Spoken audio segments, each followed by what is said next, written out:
Hello day 2 trip Vijayawada to Bhadrachalam start అయినామండి. మేము around 10:30-11కి start అయితే 2:30 కల్లా రీచ్ అయ్యాం. 4 to 4.5 hours టైం తీసుకుంది మాకైతే విజయవాడ టు భద్రాచలం రీచ్ అవ్వడానికి. సో వెంటనే ఓపెన్ ఉండదు, 3కి ఓపెన్ అవుతుంది కాబట్టి మేము ఆ గ్యాప్లో అన్నసత్రంలో భోంచేసి 3 o'clockకి దర్శనం లైన్లో క్యూ కట్టాము.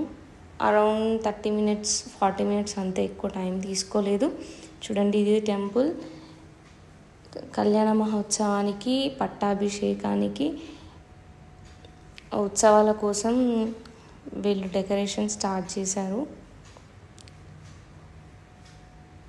ఇక్కడ చాలామంది ఫొటోస్ దిగుతున్నారు. అండ్ ఆల్సో దీనికి ఆపోజిట్లోనే కళ్యాణ మండపం అని చెప్పారు మాకు. చూడండి, ఇదే లోపల కనిపిస్తుంది కదా, అక్కడనే సీతారాముల వారి కళ్యాణం జరుగుతుంది అని చెప్పిండ్రు. అండ్ ఇట్లా ముందుకెళ్తే మనకి ఇవన్నీ చెక్క బొమ్మలు ఉంటాయి కదా, కొయ్య బొమ్మలు అని, వాటిని కూడా చాలా అమ్ముతున్నారు. చాలా బాగున్నాయి.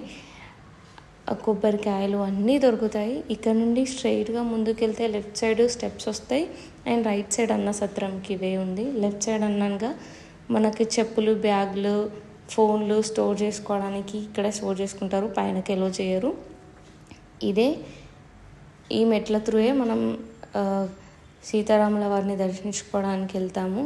చూడండి, మేమైతే చక్కగా వెళ్ళిపోయాము. హోటల్స్ కూడా నియర్ బై చాలా ఉన్నాయి, వాకబుల్ డిస్టెన్స్లోనే. మేమైతే గౌతమ్ రెసిడెన్సీలో స్టే చేసాము.